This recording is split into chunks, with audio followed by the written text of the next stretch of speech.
RotoGrinders. Welcome to RotoGrinders Today. I'm Jordan Cooper, a.k.a. BlenderHD, BlenderHD. You're going to follow me on Twitter. And it's Wednesday, November 29th. We'll be taking a first look preview of the NFL Week 13 slate. And hit that thumbs up button on your way in the door. You know how much I like the thummy thumbs. Hit the thumbs up button. Hit the subscribe button. Hit the notification bell to know when we go live. There's tons of stuff going on today. We got a small NHL slate. We got NBA stuff going on. We got golf. Is golf around? MMA. We got tons of stuff here. Become a RotoGrinders premium member. Tomorrow. Get access to everything that we offer here at RotoGrinders. Click on that link in the description. Get $10 off your first month. Joining me to take a look at this slate. It seems like a slate of teams we want to play and teams we don't want to play. And it's Will Priester, Chief Justice, with us here, the head of the Chiefs Prop Shop, which is always going 24/7 in our Discord. If you want to join that, rotogrinders.com/Discord. Thanksgiving's over, right? The buys are bygones be bygones. And now it's like the haves and the have-nots. I take a look at our first look here, which is free. If you want to grab it, rotogrinders.com. Will, it seems like there are teams that I want to play, and there are like teams and games where I just look at it and go, good luck throwing your money away playing anyone from that team.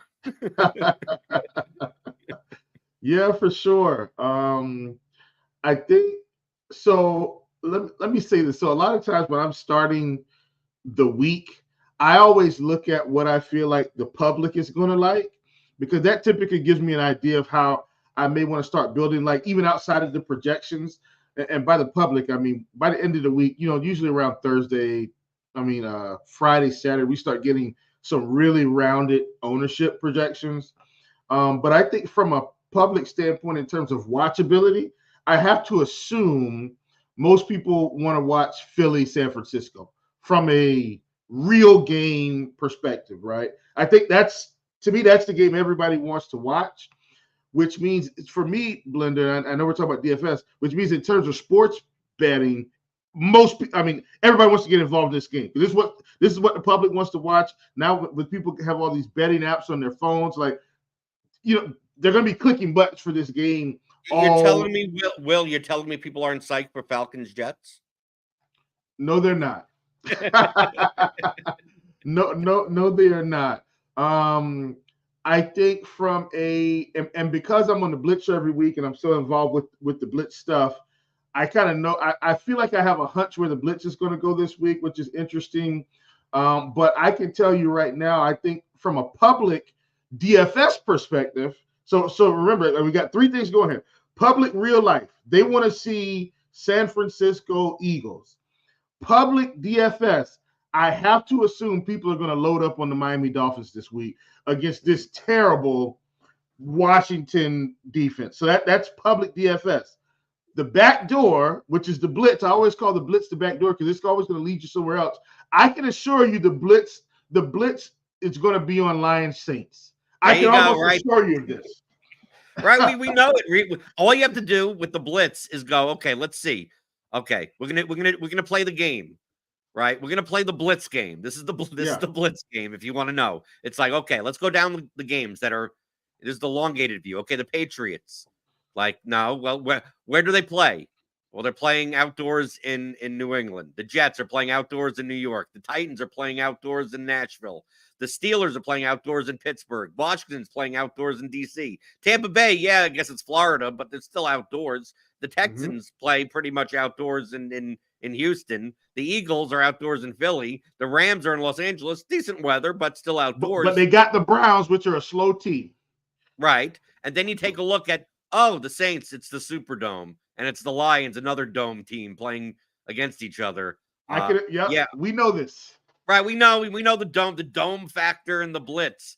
But let's start taking a look at some of these teams and situations that we need to monitor throughout the week. So for instance, we brought up like the public game, like the most watchable game, the 49ers and the Eagles. The issue with this game from a DFS perspective is that very similar to that Eagles-Bills game from last week, if you want to play pieces of this game, I mean, you're gonna have to go to your local bank and try to see if they could loan you some DraftKings salary to put into your lineup. I think Brock Purdy, like for like cash games, in and of himself, I think Brock Purdy and Christian McCaffrey will still garner ownership, but like to play AJ Brown or Devonta Smith or Ayuk or like all these pieces are expensive. Debo is like the 6,200 is like the most affordable piece, or Swift at 6,600. So even though this may be the most competitive game, stacking this game is going to be tough, as opposed to the Dolphins-Commanders, because the Dolphins side is expensive, right? If you want to play Tua, you want to play Tyreek at 9,600. Waddle to be a little bit more overpriced on DraftKings compared to FanDuel. The thing is that it's not like the Dolphins aren't going to give up points. I mean, they're going to go down the field quickly, and then Sam Howell's going to throw the ball 50 times. Yeah. And all of these guys on the Commanders are reasonably priced. You could play McLaurin, you could play Samuel. I mean, truthfully, as of right now, remember, this is Wednesday, just first look. I almost prefer, from a salary perspective, to play this game from the Howell side. Play Howell +2, and then just play Tyreek. Do something like, it seems like it's like, if anyone breaks this slate, it's going to be 9,600 Tyreek, and I'm not sure that I'm going to need 7,900 Tua to go along with it. Yeah, and to me, Blender, I think that's the strategy, at least on Wednesday as we're talking. I think Howell is a better play, because here's the thing about Washington. Washington's giving up a lot of points, but Sam Howell's throwing for 280, 300 almost every game, because they have to try and keep up. Terry McLaurin, his market share or his targets have been, let's call it, influx game to game. But in a game like this, where you anticipate the Dolphins are going to be able to score at will, you have to think Terry McLaurin is going to pick up a nice market share here. And for me, Blender, the other guy that I feel like has been more steady than any of them is Logan Thomas, and from a tight end perspective. So I think, any combination of Howell, McLaurin, Thomas, Tyreek, I don't think we'll see that as much. I think the public is still going to be, and I could be wrong, we'll get ownership way later in the week and it'll be more refined. I still think the public is going to try to lean into Tua, Tyreek, McLaurin, because the Washington side is so cheap. They're not going to think to just play Howell, who's got to be Blake Bortles this week. And I know we throw that Blake Bortles effect around, but for those who have been playing DFS, you understand. Blake Bortles, he was 6K every week, anywhere between 5,500 and 6K. He always played from behind, and it didn't matter what happened in the first half, because in the second half, he was going to throw for 300 yards and 2 touchdowns. I'm exaggerating a little bit, but the point still stands. Sam Howell at 6,200, most likely playing from behind in this game, is probably going to be more optimal than almost 8K Tua. Tua's 7,900 on DraftKings this week. That's insane. And not that I wouldn't play Tua, but I absolutely think Sam Howell is the better play here. Sam Howell he's more like Jameis Winston. Yeah. Right. We would play Jameis Winston. It's like when he was on the Buccaneers. It's like the dude's going to throw 3 picks, but he's also going to throw 400 yards and 3, because he gives those shits, right? He's chucking the ball. They're going to those teams he threw the ball 45 times no matter what.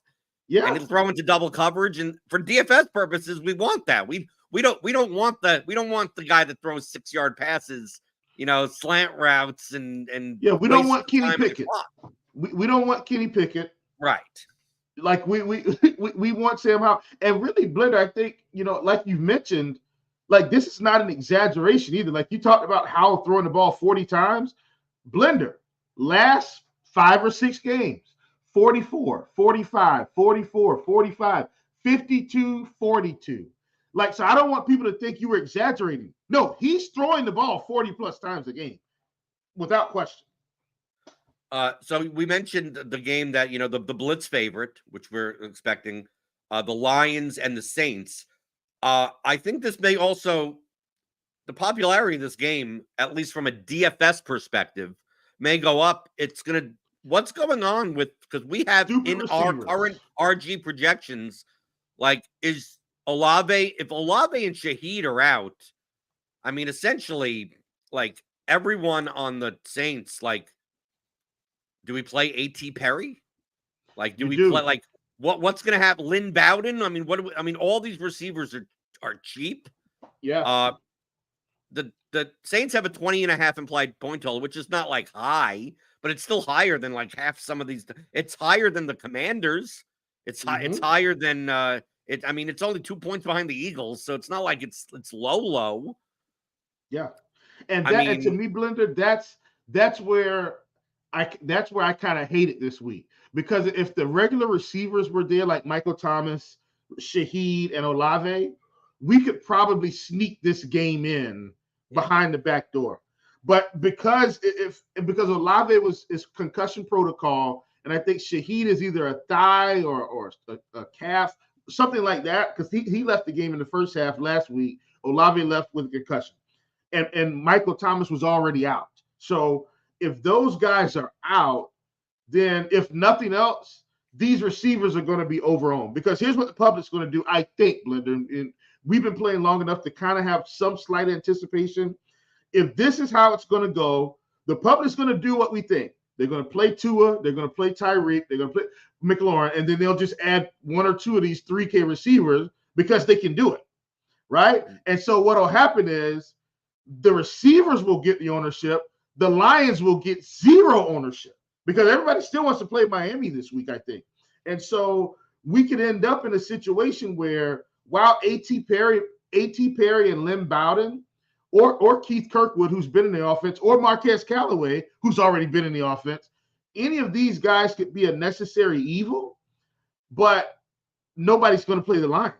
And that's where I think we might be able to make up some ground this week versus the field. Because the Lions are going to be tough, because if Tyreek's ownership is high, like, how do you fit Amon-Ra St. Brown at 8,500? Exactly. That's the key. Mm-hmm. Yep. So I actually prefer this. I actually preferred from the Lions. You would say, oh, we have all these cheap Saints. Why don't you play Derek Carr? It's like, I feel like I want to play Goff, Amon-Ra. I want to play a lineup that's Goff, Amon-Ra St. Brown, and Sam Laporta, and then just use A.T. Perry as like the run back. Use the cheap guys. You could even use two of them. Like, if you want to do a full 5-man game stack, like you do Goff plus 2, and then you take 2 3K receivers on the Saints, and you're done. And I mean, and truthfully, in that lineup, you possibly could put the utility spot and have it be Tyreek also. And here's the thing too, Blender, not to overlook this, because I don't want to bury the lead here. Alvin Kamara may have the most value he's had all year in this spot. And I still think people are going to play Tyreek. Like, but here's what I'm saying. You can get Amon-Ra and Alvin Kamara in this build if you get the 3K receiver, right? If you take the 3, you can get them both, because, Blender, to me, I have to assume Alvin Kamara's involvement in the pass game this week may go back to like week 3 or 4, where he had 10 targets, 11 targets, 13 targets. I'm not saying it's absolute. I'm saying I think the possibility is there with the lack of receivers, and he'll still get the carries. So I'm probably going to be pretty high on Alvin Kamara this week, as long as the field doesn't get out of control, if that makes sense. I don't think it will. I don't think Kamara is going to be very owned. Yeah, me either, because I don't think he was there last week because of the price. Now, if he was 7,500, the field would just be probably locking him in. He's 82. So I might build this week around Kamara St. Brown, and I could still. So here's what's crazy about it, Blender. A lot of times, and I know you build this way and I build this way, we might not do it in every single lineup, but I think one commonality we have in NFL building is we like to build with correlation, because it does help. And so if I'm looking at the correlation here, I could literally take Kamara and then Amon-Ra on the other side, and then I could still go and play the Washington-Philly game. So I've got what I feel like are the two big pieces, and I've got it heavily correlated with Kamara, St. Brown. I could then go to the Washington game and take Howell and McLaurin, or Howell, McLaurin, and Logan Thomas, and then maybe I forego Tyreek in this one and take Jalen Waddle. As an example, like I can still play heavy correlation and get some of the results I'm looking for. And then, I can also say, okay, well, in this one, I'll take Goff, Amon-Ra, Kamara, and A.T. Perry. And I can still go get Tyreek from the other game and Logan Thomas. Like you said, like you get what I'm saying? Like there's multiple ways to go with correlation this week and be creative, and the field won't do that. As long as we've been playing DFS and as much as we've tried to give people the tools, Blender, I look at lineups all the time that just have zero correlation. People just they just build. And I'm not saying correlation is the end all be all, but it does help. It does help. I want to take a look at two running backs that may be popular on the slate, and I think there are question marks on both of them. And I think that they may end up being, I mean, obviously it's Wednesday, I'm not sure. Let's take a look at the cheap one. And we have Zach Moss projected very well at 4,600 because we saw before that Taylor, like a lot of people, we played Taylor last week because, he's getting like 70, 80% of the work now. It's Taylor's backfield. And then last week, it was like a 50-50 split. The Colts have a pretty healthy team total, right? We see here against the Titans. Moss at 4,600, even with 50% of the work, is way too cheap, right? Because Taylor's like, I think, 7,100. Yeah. And Taylor's, and we already know he's not playing because of that thumb injury. Okay, so Jonathan Taylor's out. Yeah. He's done for a couple weeks. Oh, okay. See, this is why I'm taking him first. Oh, so we don't have to worry. So there's no question mark on this. So no. Zach Moss is the guy. Yeah, he's the guy this week. Okay. No so I was wondering. I was like, okay, let me take a look at. I thought this was more of a price play, and it's like, this is what happens when you don't pay attention. And I mean, I don't pay attention unless it's DFS related. Oh, yeah. So is this the type of situation 4,600 Zach Moss against Tennessee that you just? I mean, truthfully. I mean, I'll probably play 10 to 12 GPP lineups. Yeah. On DraftKings on Sunday. It's possible I just have him in every lineup. I mean, like Blender, this 4,600. Yeah, and once again, Blender, I'm going back to something here. This is how I know the field's going to play Tua Tagovailoa this week. You see what I'm saying? Where they're going to get their they're going to get their salary relief with Moss and A.T. Perry or something like that. Correct. That's exactly what they're going to do. Like, okay, we could stack the Dolphins now. There you go. Yep. That's what they're going to do. And so, Blender, while I don't think that's a bad strategy, because sometimes we got to make these decisions. Is it good chalk? Is it bad chalk? And we know Zach Moss 4,600, 80% of the work. That's pretty good chalk. Like we don't need to overthink that. It's great chalk actually, but I still think we get better value, in my opinion, from these cheaper quarterbacks. Like once again, if Tua's 7,200, I probably don't push back as much. Tua's almost 8K. Tyreek's well over 9K, and we've got Goff. We've got, in my opinion, Goff and Howell are in a similar category to Tua this week because of the situation. And what I mean is, Tua, if they're up, let's say 14 points in the fourth, Tua's not slinging the ball nearly as much as Sam Howell's going to be doing down the stretch and getting those garbage time yards and possibly a garbage time touchdown late in the game.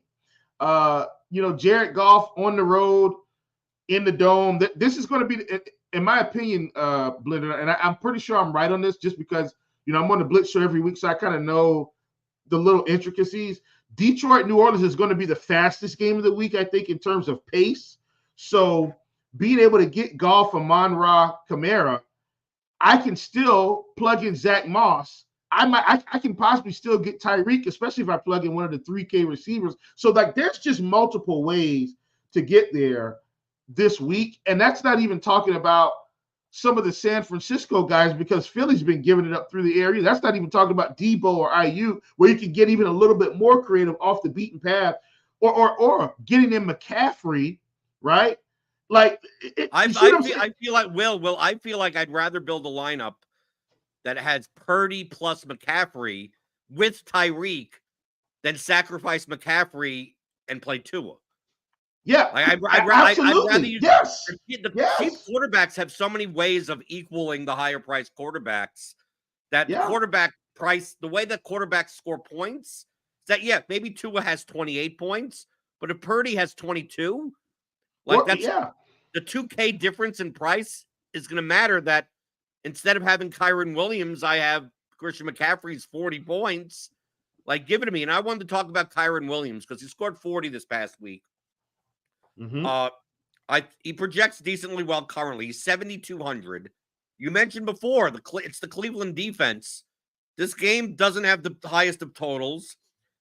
It probably is going to be a much slower game. I mean, it has a 39.5 total, slower game against a good defense. And I think people may not realize, and we discussed it on Monday with James, that Kyron Williams didn't get 40 points because he got like 90% of the work.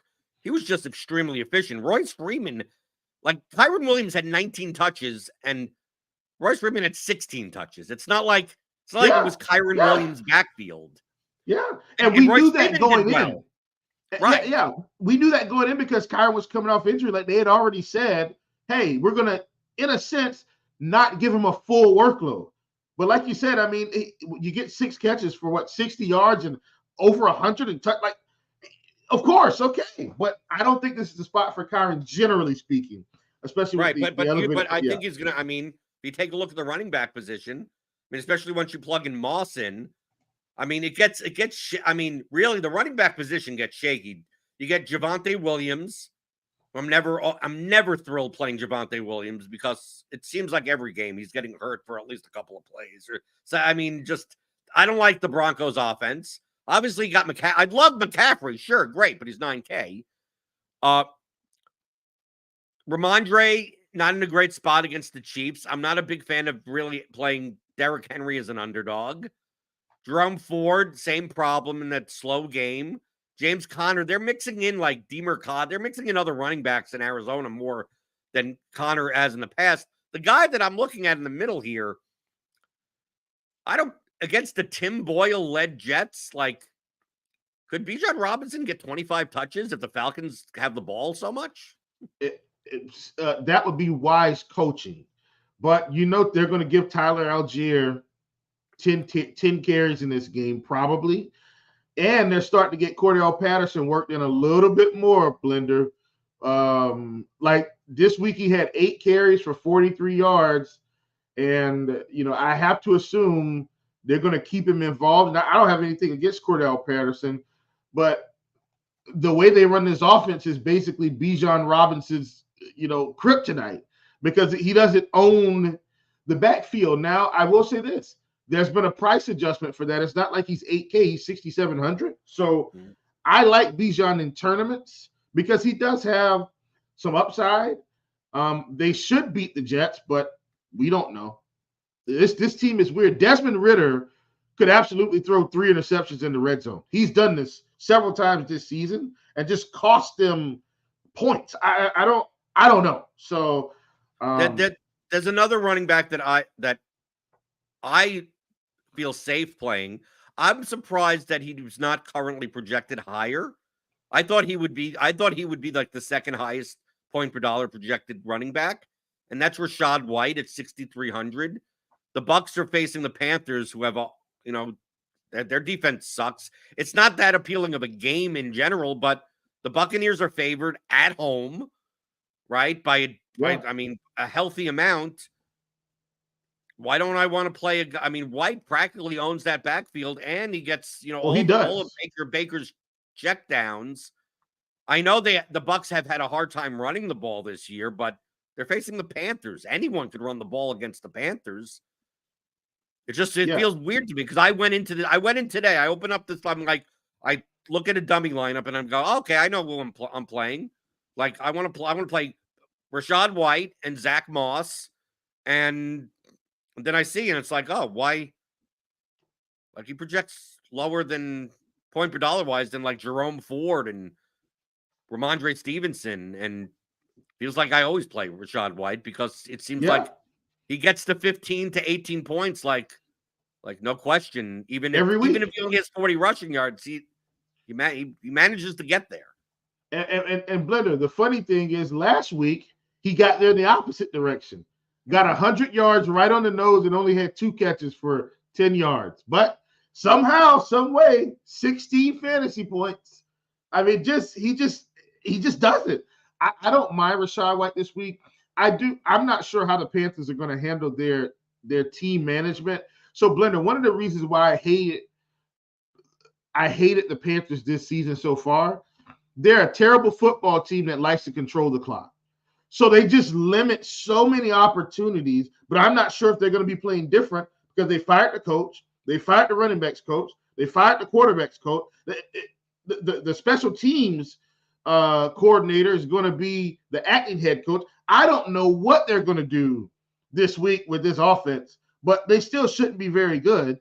And I don't mind Rashad White at all. Like, he's been steady. And yeah, we may not have seen like a 30 fantasy point game from him, but if the Buccaneers can get in control of this game, perhaps we can get him to 100 yards again, Blender. And so here's the thing. If Rashad White can happen to squeeze out 100 yards and a touchdown, he's now close to 20 fantasy points, and he'll probably catch at least 2 or 3 balls. And now it's like, well, wait a minute. If Rashad scores 21 to 22 fantasy points in a general sense, Blender, he might be close to optimal. Close. As long as the other running backs in that range don't absolutely explode like Kyron Williams. Because we expect McCaffrey to go 20 plus. We expect me this week, I'm expecting Kamara to go 20, 25-ish with upside. So I'm with you. I don't hate Rashad White, and his ownership may be lower because the projection may not be as good this week. Looking at the wide receiver position, we have McLaurin as the highest projected point per dollar or RG value, salary adjusted value wide receiver. And you got A.T. Perry up there, right? We don't know if Michael Wilson is back for the Cardinals. I'm not a big fan of the Cardinals-Steelers game in general, but he's cheap. Elijah Moore, I'm not a big fan of that Browns-Rams game in general, but he's cheap. But we also have like Michael Pittman here at 7,100. I find it odd. I mean, I play Michael Pittman more than most. Yeah, and I typically like playing him when he's low, when he's lower owned. He was obviously high owned last week. Yep.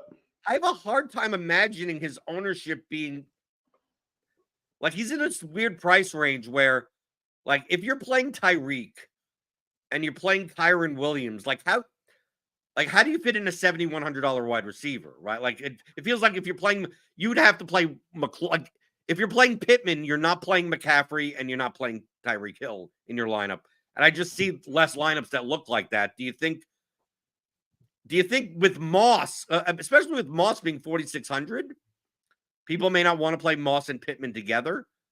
But I mean, Pittman is the new like Michael Thomas type of player where he's going to probably see like 12 targets with 9 catches. And although the ADOT may only be 7 or 8 yards, like he ends up getting to like 9 for 100 with a touchdown often enough that's like 26 points and he's 7,100.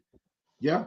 And Blender, and this is a week where the Colts essentially are going to have an easier time throwing the ball than running the ball. Ironically, the Titans and Buccaneers have always, and I don't want to say always, but most recently in recent years, I mean, Titans and Buccaneers pass funnel defenses, right? We hear that word funnel. Well, you can't run on Tennessee that well. You can't run on the Buccaneers that well, but you can throw the ball on them in a general sense. And so I think Pittman will be fine this week. You talked about the comparison to Michael Thomas. I think that's the perfect analysis because Blender, think about when we played Michael Thomas at the peak before like these weird injuries. We were playing Michael Thomas at 8K, sometimes close to 9K. Why? Because of the reasons you talked about. The 10 to 12 targets, his short hand. He'd have 10 to 12 targets and may have 10 to 12 catches. And the floor was there. So I love that call on Michael Pittman this week where I'm almost certain his ownership is going to be much lower than it was last week. Lastly, I know we mentioned, you mentioned his name. We have a question in the chat that's related to this. If you look at just implied team totals on the slate, There's a team on the slate that has a higher implied team total than the Colts, right? We talked about Pittman. We talked about Moss. Okay. We're excited about that. The Chargers, I mean, they have expensive players, but they're a pretty decent team. Okay. There's a team that has a higher implied total than them. We talked about the Eagles, but the Commanders, right? The Eagles have a lower implied total than this team, right? This team has only a 1 point lower implied total than the 49ers. They have a higher implied total than the Buccaneers. And we talked about Mayfield and White. They don't have as high as the Texans, but they have higher than the Broncos. It's they're in the top 5 in team total. And that's the Pittsburgh Steelers with a new offensive coordinator. You talked about Kenny Pickett and throwing 6-yard passes, but you have Jalen Warren there. You have Najee Harris there. Pat Freiermuth put in a big game. Of course, they raised his price now to $4,300. But Deontay Johnson's $5K. George Pickens is $4,800. It feels like to me the Steelers, they spread it around a lot, so it's hard to nail down how exactly they're going to. It could be the type of game where it's Warren and Najee both have 20 fantasy points and everyone else sucks. And it could be the type of game where George Pickens goes 8 for 150 and 3 touchdowns and no one else gets there. But I have to be intrigued because the Cardinals defense is awful, right? They're playing at home. I'm glad you mentioned that. Pickett's 5,100. I mean, it's hard for me to not look at the pricing of this team and go, why don't I just play Pickett plus one of Johnson or Pickens plus Freiermuth, and then I can play McCaffrey and Tyreek Hill in that line. Yeah, I think in large field, Blender, believe it or not, I think that's perfectly fine. We've seen every team get off against the Arizona Cardinals pretty much, and then so here's what was promising for me. I did want to see what Kenny Pickett did in this game, just from a yardage perspective. And listen, that's very low level, just looking at the yardage. But I think in this situation, Blender, it matters because remember, this isn't an exaggeration. Under the old offensive coordinator, who was Matt Canada, this team did not generate a lot of offense. And by offense, I mean yards. Okay, so I want to make that clear. I mean yards. Kenny Pickett threw for 278 in his first start under a new coordinator. 278. That's probably the most he's thrown for this season and probably most of last season. So I don't want to overlook that. He threw the ball 33 times, which is pretty much more than he's thrown it in almost every game this season outside of the 49ers game. We talked about Freiermuth having, a fair amount of targets and, being able to get him involved. He had 11 targets. That was most on the team. Clearly, I still think Deontay Johnson is his favorite target from a wide receiver perspective. But what I was most interested in, Blender, as I said, was the yards, and I think we got the yards. And the Arizona Cardinals are going to give this team a chance to rack up more yards. And I think, Blender, and this is outside, let's call this outside of the numbers. I think this team needs to keep generating yards to cement the point home that they needed to make this change. I don't mind the Kenny Pickett and pair him with one wide receiver or Freiermuth call. He's just going to have to throw some touchdowns. Because what I'm afraid of is Warren and Najee get the touchdowns. He gets all the yards. Right. If you had to choose between Warren and Najee, I mean, I'd go with Warren because he has more paths from a PPR standpoint to get there. Absolutely. Yeah. But I mean, Najee's the type where if he showed up with falling into the end zone 3 times, you wouldn't be. I mean, it's the common thing. I know Najee could catch passes out of the backfield also, but Jalen, it's very similar to David Montgomery and Jameer Gibbs situation. It's such love that parallel. From FanDuel side, if you're on FanDuel, I prefer the guy that falls in the end zone. Mm-hmm. On the DraftKings side, I prefer the guy that has upside on 6 or 7 receptions out of the backfield.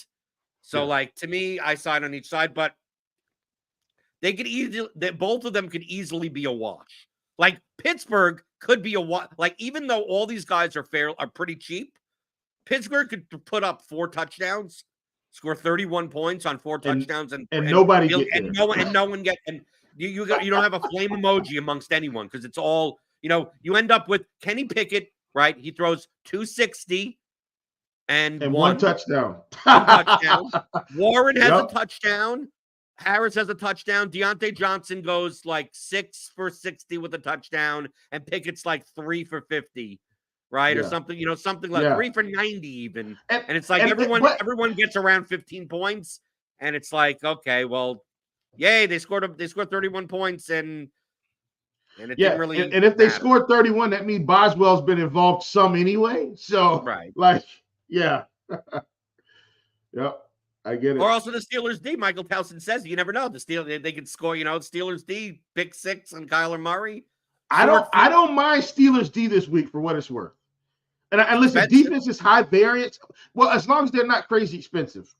What's 3,800 is expensive for me on DraftKings. Oh yeah. We like to live in the 2K range. I like to live in the no K range. I like to not. I want to pay nothing. I don't listen. Depending on how the slate breaks out, like you might be able to get away with a $3,800 Steelers. Like it may be possible, but I don't worry about defense until the end. Like I'm not that concerned. Right. So this week, Will, for NFL stuff, you got some prize picks, underdog stuff coming out. You got NBA. I mean, what's your content schedule look like? Free content, premium content. I know you're on the Blitz show on Saturday, so give us a little preview of what's to come this week. Yeah, so sometime this afternoon between I'll have it recorded today, but it might get released early tomorrow or late this afternoon. I'll have my prize pick stuff out for Thursday night football. I'll have Owner's Box, that video. I'll have that out tomorrow. Then I'll have the Owner's Box article, which basically kind of goes over, my strategy for the week on that site. I'll have that out on Friday. I'll have my Stat Hero stuff out for that particular site. And a lot of people don't really play Stat Hero a lot, but they've got Pick'em. They've got some other things. They got a really unique Beat the CEO contest. I'll have that out on Friday. And then, of course, for premium content, I'll be on the Blitz show on Saturday. And then Sunday, Blender, myself and TJ, which used to kind of be our staple show. It's me and TJ's staple show now. We're on Showdown for Sunday, and I have my Showdown short out as well for that. And listen, man, believe it or not, I haven't banked Showdown, but we've been crushing Showdown. Like it's been really good. TJ had a big score. I saw. Yeah. TJ banked for sure. That was the Ty Chandler captain slate. He went Chandler. I went a different direction. Still made money. He made he banked it. I think the week before that was our kicker slate with the Jets. And I can't remember who it was, but we went heavy kickers. That one did really well. And then this past Sunday, who do we have this past Sunday? Was that? I can't remember who it was this past Sunday. But, I mean, we did okay. We didn't crush it this week, but last week. But coming up again, trust me, we'll be ready for this week. We'll be and a pretty interesting game this week too with Chiefs Packers. So should be fun. TJ will be joining me tomorrow morning to discuss the showdown slate for tomorrow. There's a small NHL slate today. You can join us in the NHL Discord for more. Blender will be playing that slate today. Yes. Be on the lookout. Today I got Champions League at 3. So we got soccer projections. So that's right in your wheelhouse.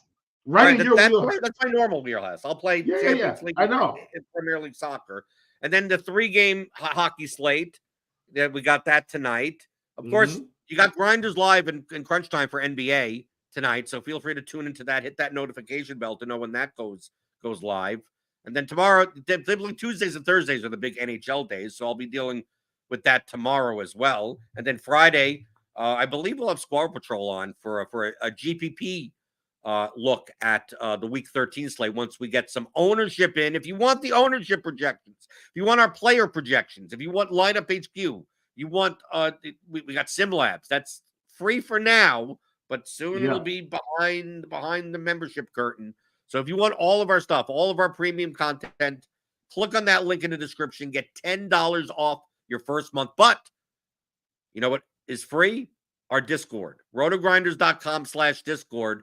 Join us there. I have a premium channel, so you have to be a premium member in order to get into my channel, because I put up the little, I have the real the red carpet and the rope and everything like that. But if you want to join Chiefs Prop Shop and that insanity in there, you can do that. You can dive headfirst into It doesn't matter if it's 3 a.m. There's still people. It's some tennis, something, or it's amazing what you have going on in the prop shop, because there's literally never any downtime. Yeah. I mean, tennis has slowed down a little bit. All I know is I'll wake up at 7. I'll wake up a little bit at 6:30 in the morning. I'll open up Discord as I fall back to sleep, and I'm like, okay, let's check through some of the channels. It's like, okay. And then prop shot, and it's people yelling about some esports thing from Brazil and tennis props from Bulgaria. And it's like, dude, it's 6 a.m. What is going on? Listen, so Blender, I must say, let me just say, in terms of tennis specifically, so we kind of really got on tennis last year, or early this year. Early this year, I think, is when we really hopped on tennis. And Blender, the tennis lines were so off that, and this is not an exaggeration, if anybody in the prop shop had any type of reasonable bankroll, everybody made thousands. And I mean everybody. I'm not so like for those of us, that had pretty significant bankrolls, Blender, we were in that $10,000 to $20,000 range, right? And those that were, maybe slightly below, they were in the $1,000 to $2,000 range, 2 to 3, you know what I'm saying? But that's how crazy it was earlier this year with tennis. They just, underdog just couldn't get it right for some reason, and they were way off from the book lines, like for aces. So like they'd say, okay, well, we've got this guy projected for 20 aces. Well, the books had him at 8.5. We're like, well, that's a no-brainer. And shout out to Rando Randicat for pointing that out for us. So over the course of like a couple weeks, we just kind of really went to town on tennis, and it paid off big time. And now, it's normalized a lot more, but I don't think the big tennis tournaments are really happening right this minute. But when they crank back up, don't worry. The prop shop will be right back in the tennis streets. Right, so join that, rotogrinders.com/Discord. Follow Chief on Twitter. Catch him in the Discord. Catch me there as well. Hit that thumbs up button on your way out the door, right? That costs you nothing. Hit the like button. Hit the subscribe button. Check out the rest of the content on the channel. We'll have tons of stuff throughout the course of the week for NFL. And I'll see you tomorrow to talk about, maybe actually be a decent Thursday night football game. But sometimes we think that, and it ends up being garbage anyway, because it's Thursday night football, and it can't ever be a good game. So play the defenses, play the kickers, right? Just do that anyway. It doesn't matter what the total is. But we'll talk about that tomorrow and everything else you're thinking about in daily fantasy, props, and pick them on RotoGrinders today.